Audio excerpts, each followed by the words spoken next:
Christians oppose science when they claim that God's handiwork is evident in the design of living things? Or does Christianity open believers' eyes to the beautiful and brilliant design of nature, and particularly living things?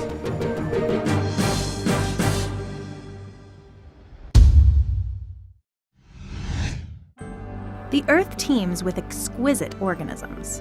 History tells us that many of man's greatest technological achievements are actually reverse-engineered machines that already exist in still more elegant forms in nature. The complexity of living organisms is matched by the elegant efficiency of their apparent design. Biology is the study of complicated things that give the appearance of having been designed for a purpose. Has evolution saddled humans with minds that see design where there is actually none? The eminent Darwinist Richard Dawkins certainly thinks so. It is almost as if the human brain were specifically designed to misunderstand Darwinism and to find it hard to believe. We are entirely accustomed to the idea that complex elegance is an indicator of premeditated, crafted design. It took a very large leap of the imagination for Darwin and Wallace to see that, contrary to all intuition, there is another way. Is it rational to believe that living things look designed when they are in fact designed? The answer to that question depends very much on what one believes unguided nature is capable of accomplishing and what one believes about God. Let's start by looking at what nature can do all by itself. Unguided nature has two tools to work with. The first is a set of laws governing how matter and energy behave. The second tool is chance, the apparently random conditions and events that ultimately lead to interaction of matter. Let's look at living organisms to see whether nature acting alone might explain them or whether they require engineering imposed from outside. Living organisms are made of cells, which are composed of very specific biological macromolecules. These large molecules include proteins made of amino acids and nucleic acids like DNA, which are made of nucleotides. Molecules are the bedrock of all living things. So if nature cannot make the large, complex molecules found in living things, then even at the simplest and most fundamental level, life requires a designer. Let's start with proteins. Protein molecules resemble a language in that they consist of amino acids that have been strung together like letters of the protein alphabet to fulfill a meaningful purpose. The potential number of different ways in which amino acids can be combined into a moderately sized protein is far greater than the number of particles in the known universe. Out of all these potential combinations, only a small proportion of amino acid sequences result in functional proteins that can sustain life. In some cases, slight changes in the amino acid sequences of even a single protein can cause death.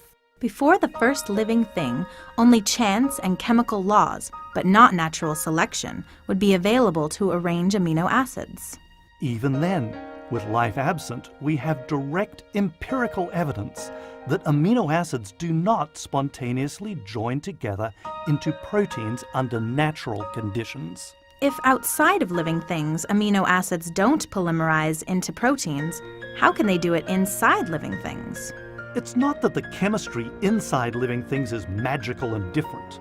It's that life harnesses energy to operate in a state of chemical disequilibrium. Outside of life, chemical reactions go to equilibrium. So hooking amino acids together to make proteins requires a state of chemical disequilibrium? Yes, there are at least 4 things cells need to make proteins. First, a complex set of machinery to do the work. Second, a source of energy to drive the chemical reaction in a specific direction. That is the disequilibrium part. Third, information about how to put the protein together. And fourth, the amino acids that will be strung together. When organisms die, chemical reactions go to equilibrium. The protein-producing machinery disintegrates and proteins start to decay. They don't continue to be made. In other words, nature outside of living things doesn't make proteins. If it doesn't make proteins at all, It can't make functional proteins by chance. Outside of living things, the sophisticated laboratories of very intelligent chemists are the only known places where functional proteins might be made. What if we assumed there was a natural law we don't know about yet that causes amino acids to join together into proteins? Our present knowledge may be incomplete, but there is no empirical reason to suspect that there is some undiscovered law of abiotic protein construction. Even if such a law existed, the probability that amino acids would arrange themselves by chance into exactly the right sequences is unthinkable. Even given our huge universe and billions of years, probabilistic resources are still insufficient to create by chance even a single functional protein of reasonable size.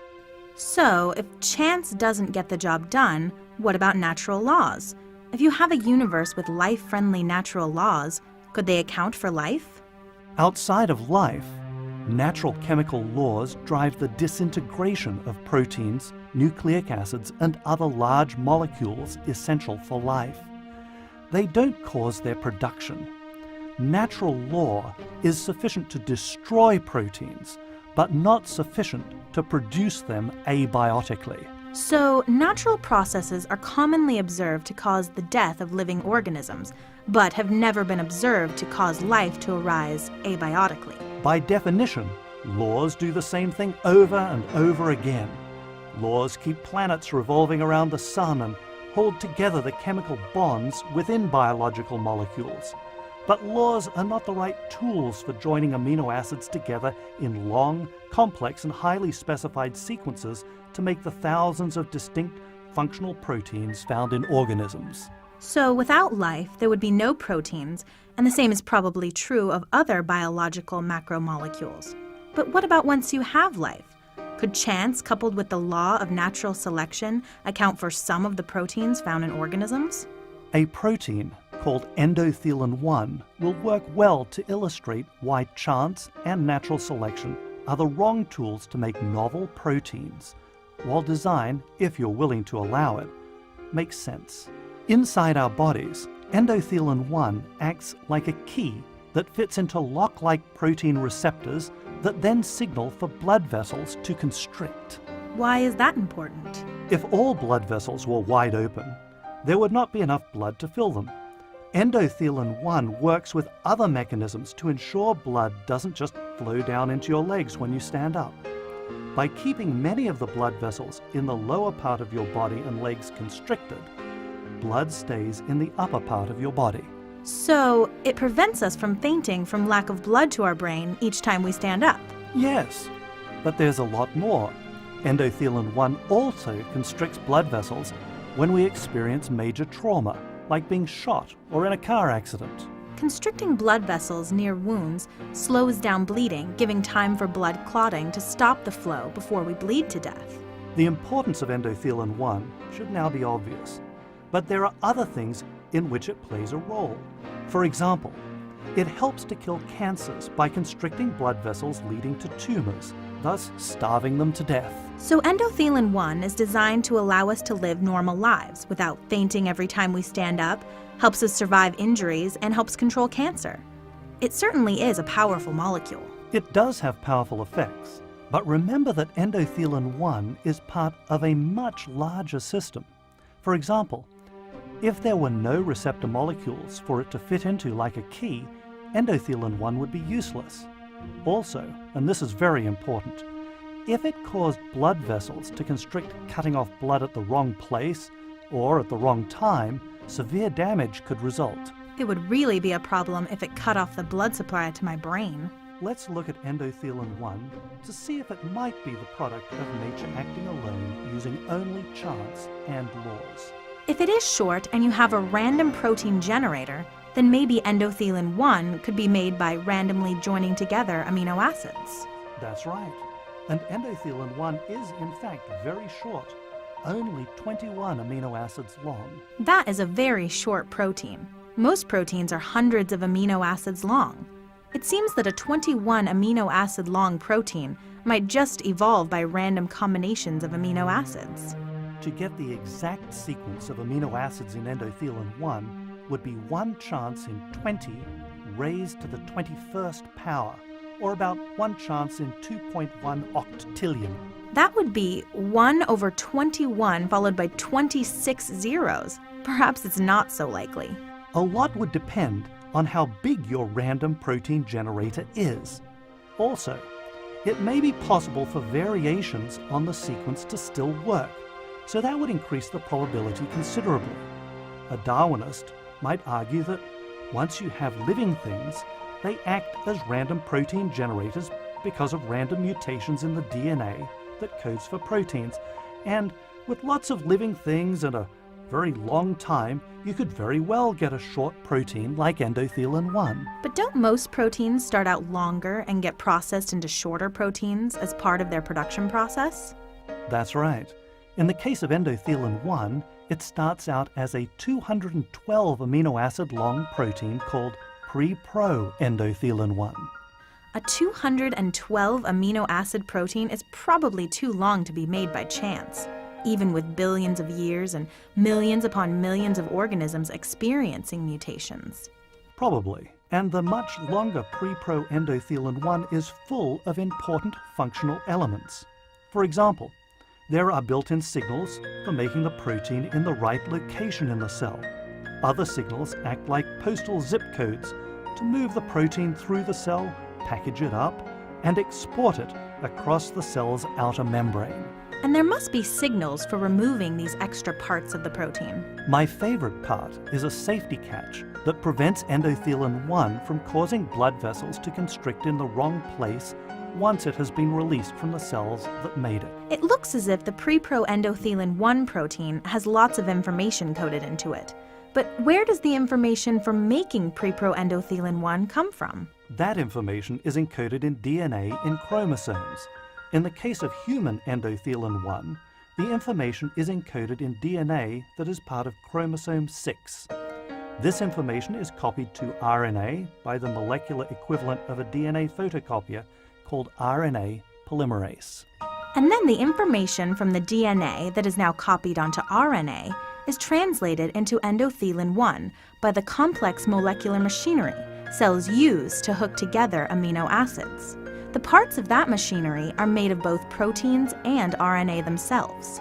So information about the specific order in which amino acids must be hooked together to make endothelin 1 is encoded in DNA. But it is not just the sequence of amino acids that is encoded in the endothelin 1 gene on chromosome 6. There would have to be special signals to tell cells when to make endothelin 1. That's right.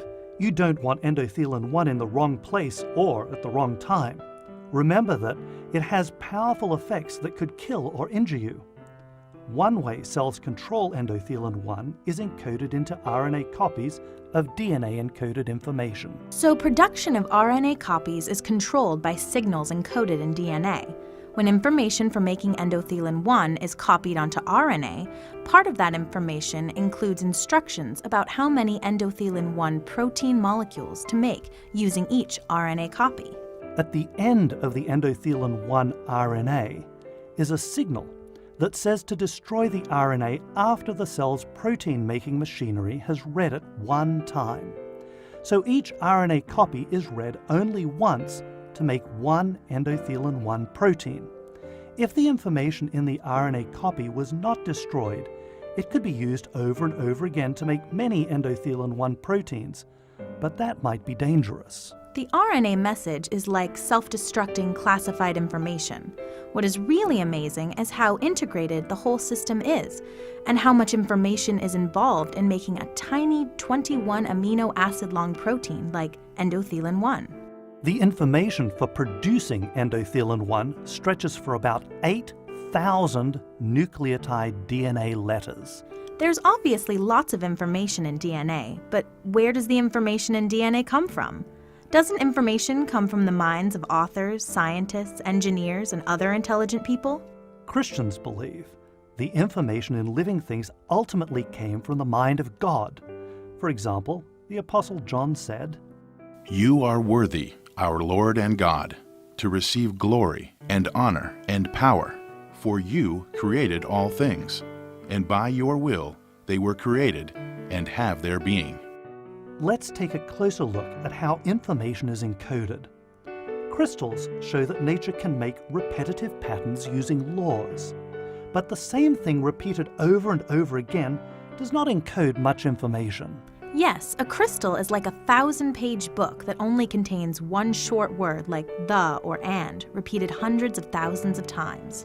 Now that would be a boring book, because it contains little information. Nature may also be able to use chance to make complex, non-repetitive patterns, but this would be like a book filled with random gibberish. And that would be a boring book as well, as it would also contain little information. The exciting thing about life is that even the simplest cells contain large DNA libraries of highly complex and specified information. Complex molecular machinery translates the DNA blueprint into protein machines. Remember, nature has two tools to work with: chance, which can produce complex but meaningless patterns, and laws, which can make repetitive patterns that also lack significant information. On the other hand, information is routinely produced by intelligent beings. So, where information exists, intelligence was probably involved. But doesn't the neo-Darwinian synthesis combine random mutations with the law of natural selection? That seems different from laws or chance acting alone. There are a number of problems with even a combination of random DNA mutation and natural selection. First of all, natural selection must have a living, reproducing organism to work on. Before there were living things, natural selection could not act. So chance and chemical laws, but not natural selection, really is all nature had to work with if it alone made the first life, and chance is not a great way of making information. Even with chance and natural selection coupled together, the selection can only be for making more offspring. It doesn't have any other goal in mind. That is a profound problem for the Darwinian mechanism of chance DNA mutations coupled with the law of natural selection. It is not as if you can almost have the information to make a functional protein and expect natural selection to keep selecting until a functional protein is finally produced. Darwinian evolution has no goal it's aiming for. Plant or animal breeders may select traits with some goal in mind, and even they can't create new kinds of organisms, just variations of what is already there. Going from information for a protein to DNA coding information for a better version of the same protein would also be problematic unless each change along the way caused production of more offspring. Changing information, even phrases with similar meanings, is very difficult without getting incoherent intermediates. With language, the meaning of intermediates becomes unintelligible. In the language of proteins, the protein ceases to function. In fact, when the information for some proteins becomes garbled by random mutations, organisms are frequently either killed or greatly handicapped. So natural selection can weed out organisms with mutated DNA. But if mutated DNA can't get in small incrementally improved steps to information for better proteins, natural selection can't help. Darwinian natural selection, coupled with random DNA mutation, may be a real phenomenon in nature. But it does not account for the origin of either complex specified information encoded in DNA or the molecular machines the DNA codes for. Suggesting it does is like suggesting that because electromagnetism is real and printing presses run on electricity, electricity must write novels. Neither laws nor chance, or even a combination of the two, accounts for the information in DNA. But we need to turn the same skeptical spotlight of logic and evidence on the possibility of design. To claim that life is designed is to claim that it is the result of a decision made by an intelligent mind for a purpose. In some cases, the purpose may not be clear. Understanding purpose may require understanding the mind of the designer, but even where purpose is not understood, design may still be evident. The design explanation is also the one favored by most Christians, including many scientists and philosophers. Yes, unlike materialism, which for philosophical reasons denies the possibility of intelligent design when studying nature, the philosophical position of theism opens minds to the design option. That philosophical orientation is probably why some critics, fairly or not, claim that there are no objective criteria for identifying design in nature, and it is just an arbitrary religious position. That criticism isn't valid. Take, for example, the criteria used by archaeologists to determine whether a stone axe was designed rather than naturally weathered rock. A number of criteria are commonly used to identify design. Recognizing design requires no specific religious commitment, only a mind open to the possibility. Recently, 2 sophisticated identifying marks of design have been proposed: irreducible complexity and specified complexity. These features are thought to be reliable indicators of design, although they are not necessarily present in every object that has been designed. Irreducible complexity refers to a system, like a mousetrap, where every element of the system is required in order for the system to function at all. If any part of a mousetrap is removed, it won't catch a mouse. Such a system can't be assembled by natural selection one part at a time because, until the system is complete, it doesn't work. Michael Behe, who pointed out the connection between irreducible complexity and design in nature, defined it as a single system composed of several well-matched interacting parts that contribute to the basic function, wherein the removal of any one of the parts causes the system to effectively cease functioning. The turbine-like protein machine called ATP synthase harnesses energy inside cells and is a biological example of irreducible complexity. there is a gamma protein drive shaft between the FO subunit in the membrane and the F1 head where the ATP energy fuel of the cell is made.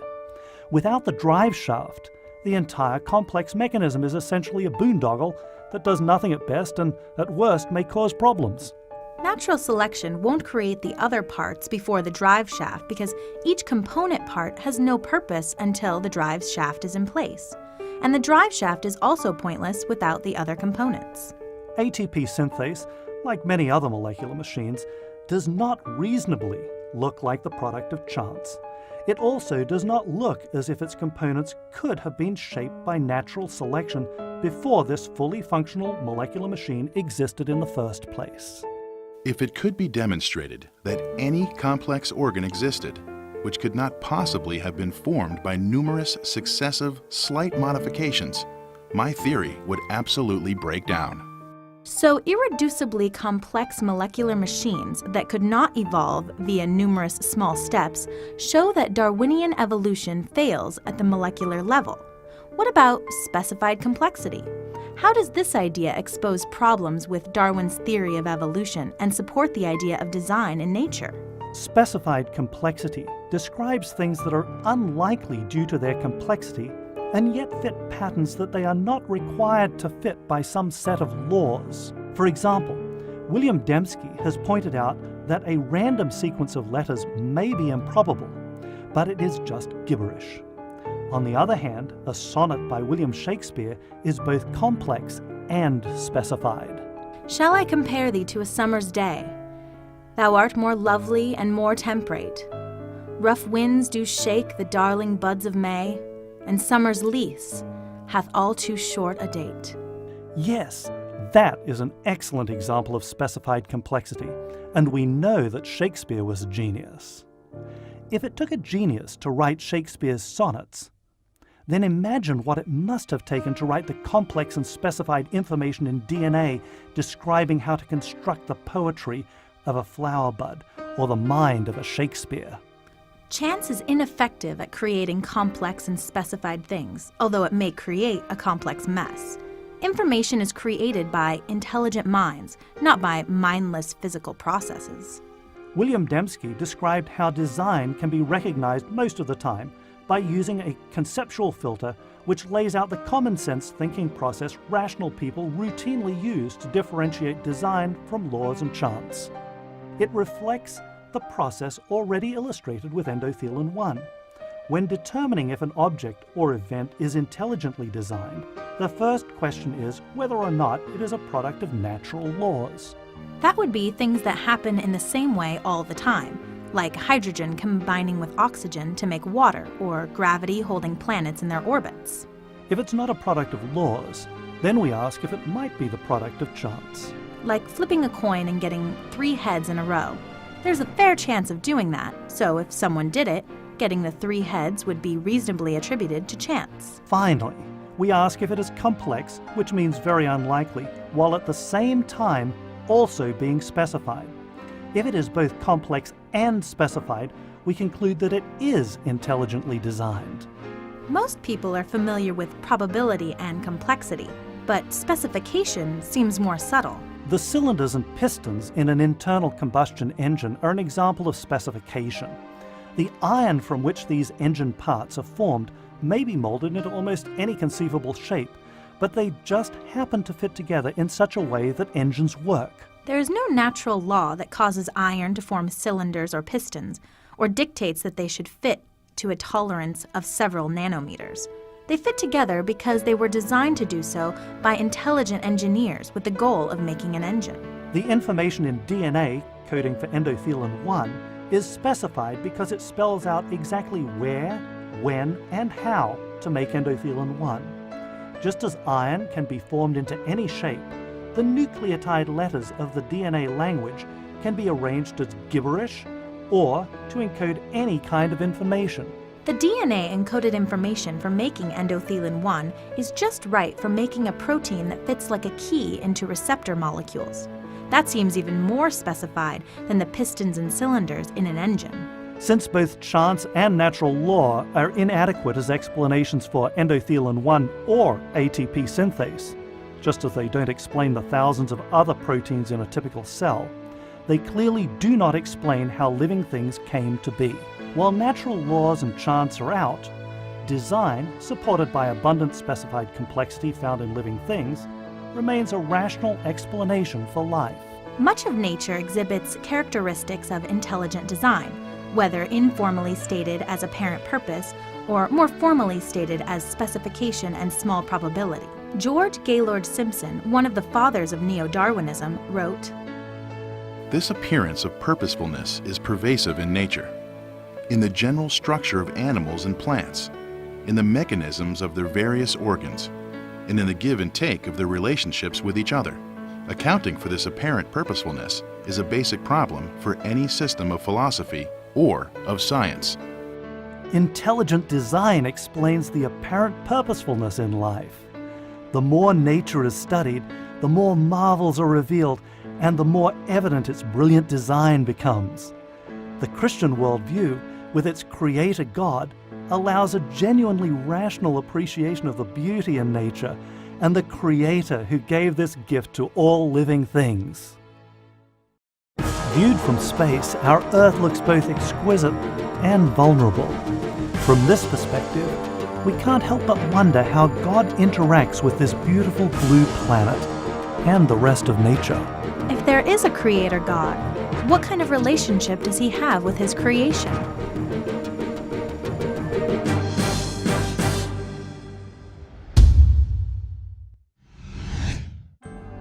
The beautiful design evident in nature logically suggests a cause embodying artistic and engineering wisdom that transcends anything encountered in our day-to-day experience. If we attribute design in nature to God, who is He and how does He relate to His creation?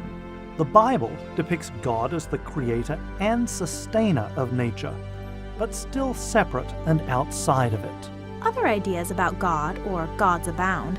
Pantheists believe God and nature are the same thing, not separate from each other at all. Deists believe God set everything in motion at the beginning, but no longer interacts with nature. And atheists assert that there is no creator God, or any other kind of God. So, a non-existent God cannot have any relationship with nature. Nature is the cause of itself. The French biologist Jacques Monod put the atheistic materialist view this way. The ancient covenant is in pieces.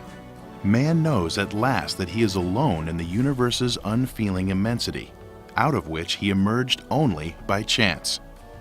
His destiny is nowhere spelled out, nor is his duty. The kingdom above, or the darkness below, it is for him to choose.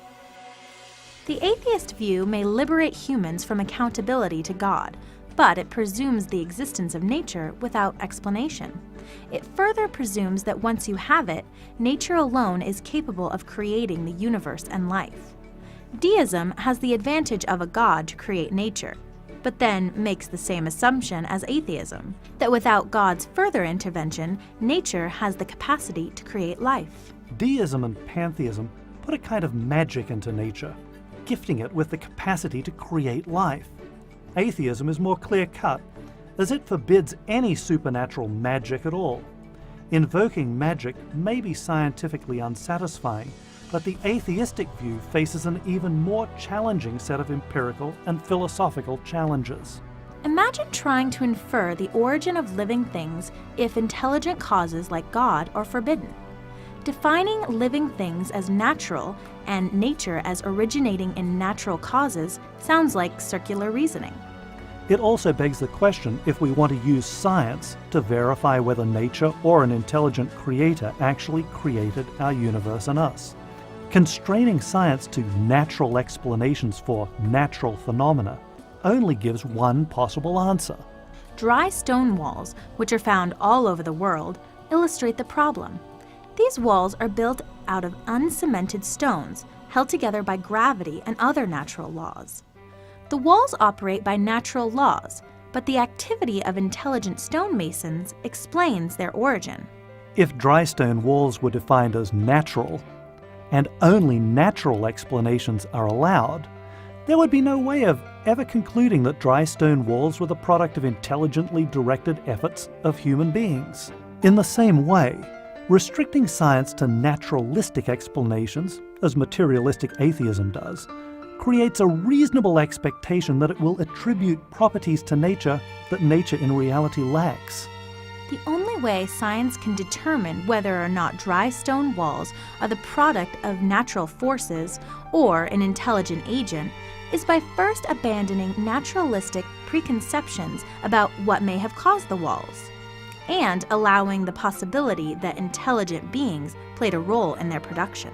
Without considering the possibility of intelligence, the science of studying walls becomes biased and dogmatic. The same is true when studying life or other phenomena in nature. However, the humans who build dry stone walls are part of nature. We don't have to go outside of nature to a supernatural force to find the intelligence behind objects created by humans. But if an intelligence is behind nature, it must transcend nature in some way. What could it be? Where did it come from? How did or does it exist outside of nature? The belief that God transcends nature is incompatible with pantheism, and atheists are uncomfortable with supernatural things that open a plethora of metaphysical questions.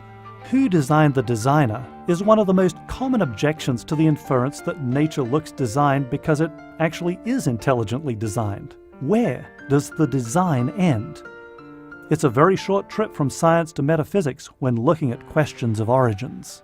Metaphysics is the esoteric philosophy that goes beyond the physical world and seeks to understand first causes.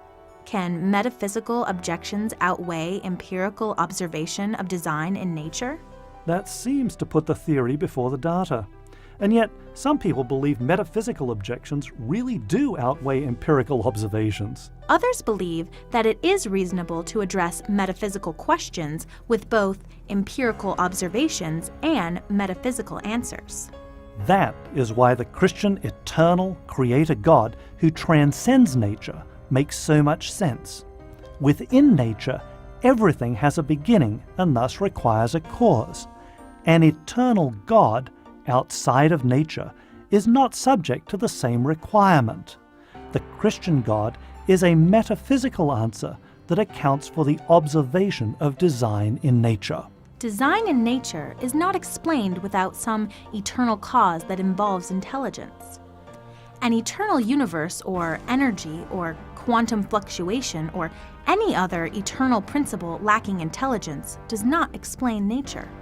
And explaining nature by invoking things that are actually part of it to account for its creation makes no sense. But saying that God acted with a purpose to create nature still fails to address just how God acts and the features of his relationship with nature. A deist would say that God acted in the distant past, but is now remote and no longer active. A theistic evolutionist may allow for God to be active, but only in ways that are not empirically detectable. Bible believers see the biblical record as an account of God's interaction with nature, both at the time of its creation and throughout subsequent history. In addition to the evidence of design, which occurred at the beginning, is there specific evidence of God's action in nature? What about miracles? Are miracles direct evidence of God's action? Arguably, the most dramatic and profound record of God's interaction with nature occurred when Jesus was born and lived as a human. God actually became part of the nature that He created in the first place. Beyond all question, the mystery of godliness is great. He appeared in a body, was vindicated by the Spirit, was seen by angels, was preached among the nations, was believed on in the world, was taken up in glory. That sounds like a relationship as intimate as the pantheistic God, but different because God still transcends nature, and while He became part of it, He is not the same thing as nature. Here is a conceptual framework that may be helpful when thinking about God and nature.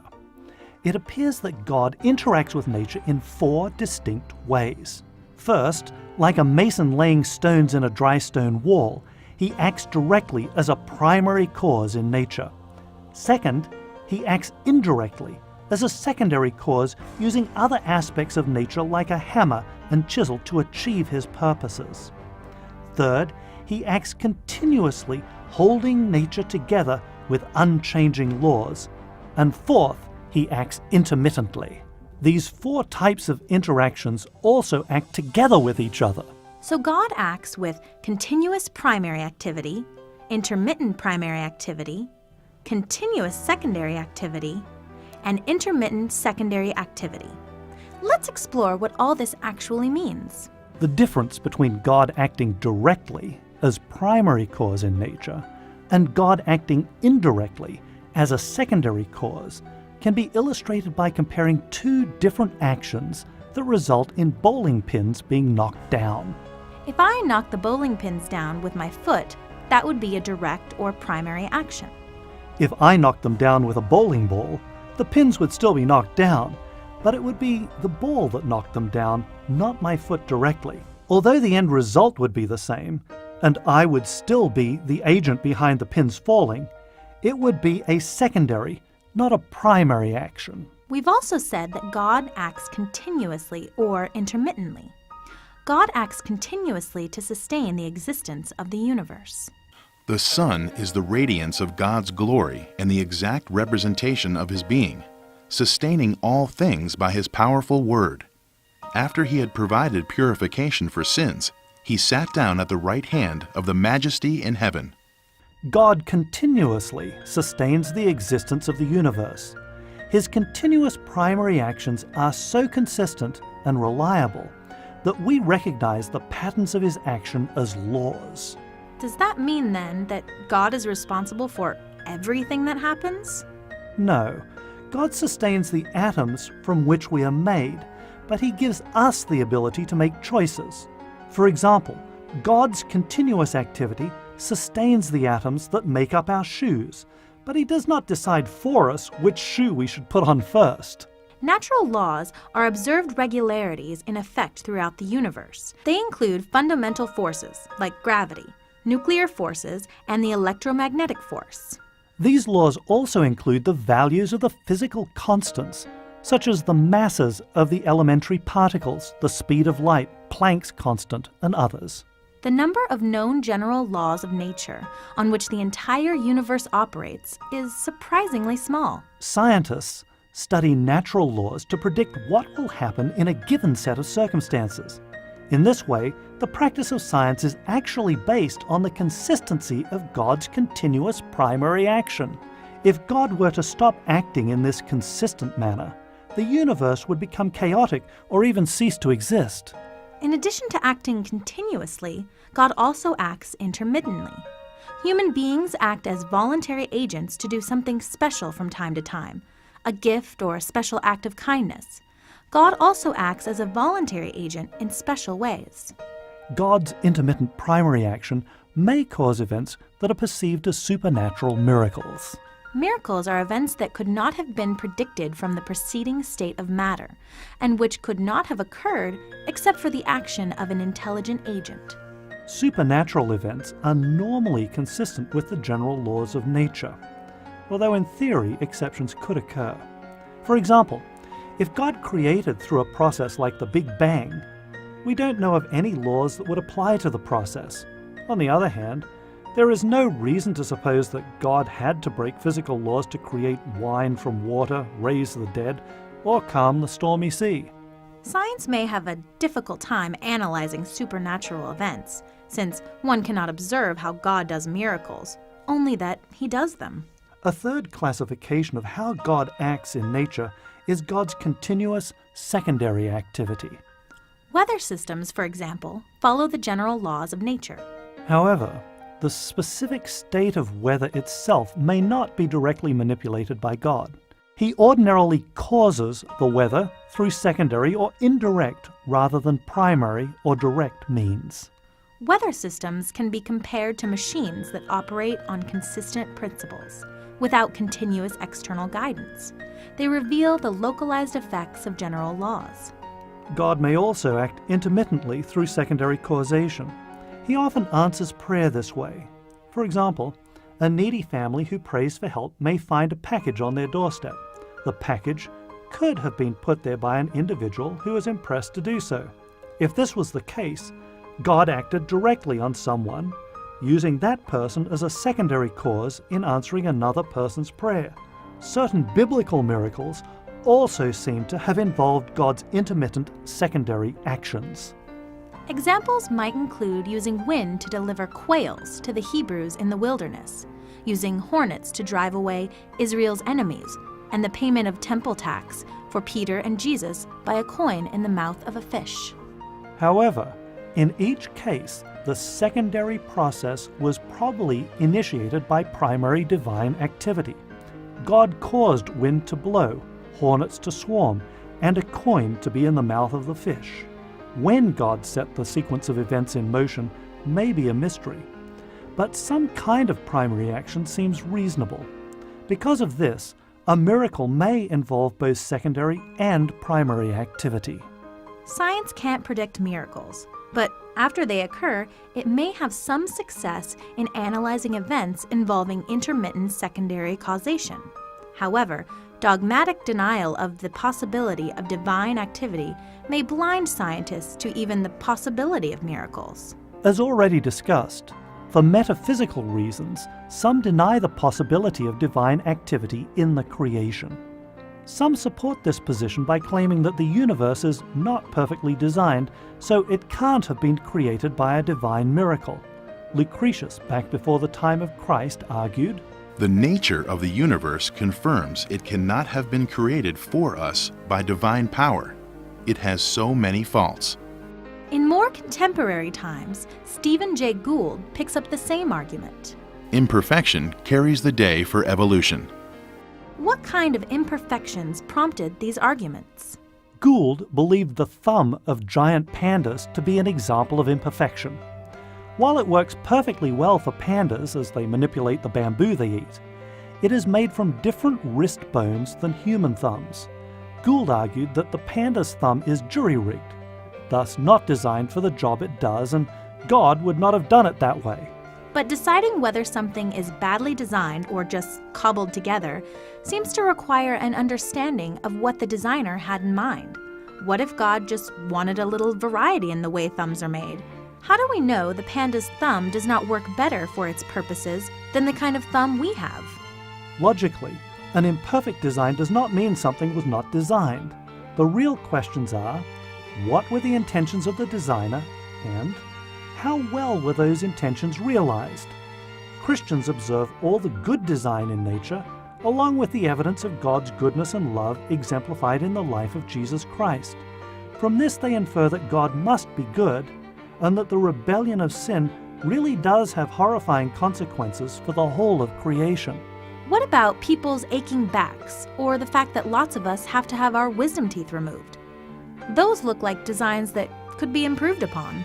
If you're expecting perfection in something with an apparent purpose and it fails in some way, that does look like a problem. For example, when a bridge collapses because it deteriorated, had a design flaw, was overloaded, or for some other reason, the failure was probably not the designer's intention. Christians believe that we live in a world marred by sin, in which even wonderful designs like the human body still ultimately fail. The once perfect world God created is no longer perfect, and all suffer as a consequence. The Apostle Paul put it this way: We know that the whole creation has been groaning as in the pains of childbirth, right up to the present time. Not only so, but we ourselves, who have the first fruits of the Spirit, groan inwardly as we wait eagerly for our adoption as sons, the redemption of our bodies. Sin appears to be a reasonable explanation of designs that fail in some way under current conditions. But what about things that appear to be very well designed to do things that are really bad? The fangs in some poisonous vipers exemplify exactly this problem. Each fang acts like a hollow hypodermic needle attached to poison glands that contract to force the poison through the fangs and into their victim. And the fangs fold inside the upper jaw so that the snake doesn't bite itself or have long fangs hanging out of its mouth where they could be damaged or in the way. It is a stretch to try to explain something like that as anything other than a system engineered to inject poison into other creatures. The problem with designs like this is not that they don't look designed, but that they raise a lot of questions about the character of the designer. They show why it's so important to take the Bible as a whole, not just a bit here or there that might suit our fancy. The Bible clearly states that God is the designer of all things. The Apostle John says that through him all things were made. Without him, nothing was made that has been made. But remember that the Bible also tells us that what we see today is not only broken because of sin, it is also cursed. One explanation for the apparently evil design we see in everything from snakes to parasites to thorny plants is that they are the result of God's cursing the earth after Adam and Eve's decision to sin. To Adam he said, "Because you listened to your wife and ate from the tree about which I commanded you, you must not eat of it. Cursed is the ground because of you. Through painful toil you will eat of it all the days of your life. It will produce thorns and thistles for you, and you will eat the plants of the field." That makes God seem quite harsh. The Bible reveals God as loving and kind, but not as a jolly old grandfather who is going to reward both the good and the wicked. He is merciful, but also executes justice. Therefore, since we are receiving a kingdom that cannot be shaken, let us be thankful and so worship God acceptably, with reverence and awe, for our God is a consuming fire. Many people find the idea of a God who executes judgment disturbing, and some try to ignore God's judgment. But there is another character in Scripture who may also explain at least some evil design. The great dragon was hurled down, that ancient serpent called the devil or Satan, who leads the whole world astray. He was hurled to the earth, and his angels with him. The Bible tells us Satan is active on the earth. Some people believe that he is capable of twisting God's original good creation to create the evil we now see in nature.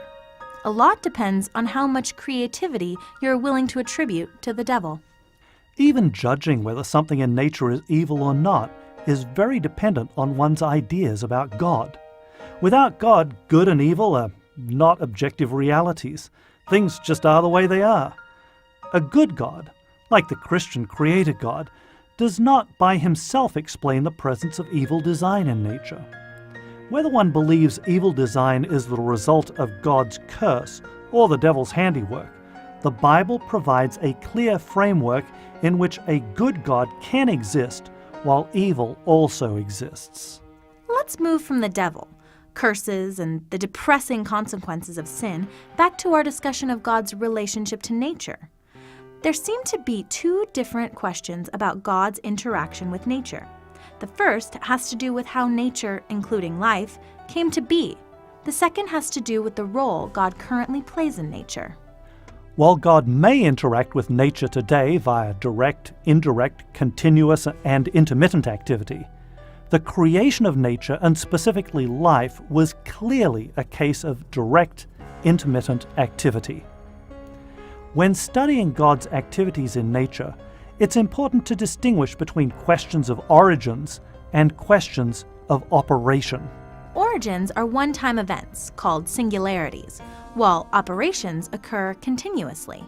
Just because you have a good understanding of operations doesn't necessarily mean you have a good understanding of origins. Think of a car as an example. A good mechanic understands the principles governing operation of automobiles and is able to maintain the machinery in good order or to make repairs when needed. It might seem that the mechanic knows everything there is to know about cars. But he probably lacks a detailed knowledge of how the car was made.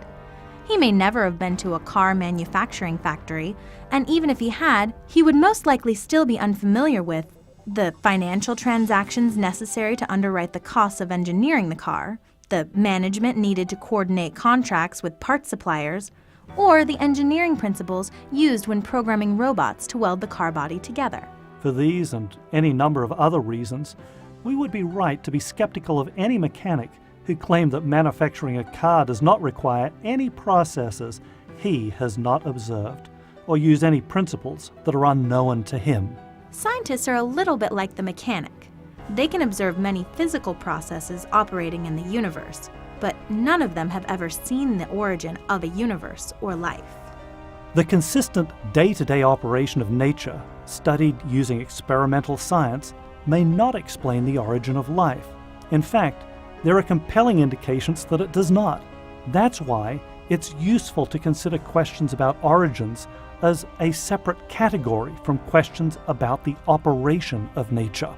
Origins, like the creation of the universe, are by their nature one-time events. It is hard for science to study one-time events, whether those events are origins or miracles. Just because something is a one-time event, a miracle, doesn't mean it's a violation of natural laws. Science may not be able to explain miracles, but that does not mean they don't happen and may have more to do with an inability to see what God is doing than an inability to understand the physical mechanism. Singularities, like the creation of life, are not a threat to the practice of science. They are only a problem if one adopts the philosophical position that God is restricted and cannot act in singularities. Science centers around making observations, creating theories, and deducing empirically testable hypotheses. So, as long as information about the origin of life and the universe can be brought to bear via our senses, science can inform the study of supernatural events such as creation. That which was from the beginning, which we have heard, which we have seen with our eyes, which we have looked at and our hands have touched. This we proclaim concerning the word of life. Belief in the biblical story of origins does not render science irrelevant. Physical evidence of the singular event we call the creation is available in the natural world and accessible to all.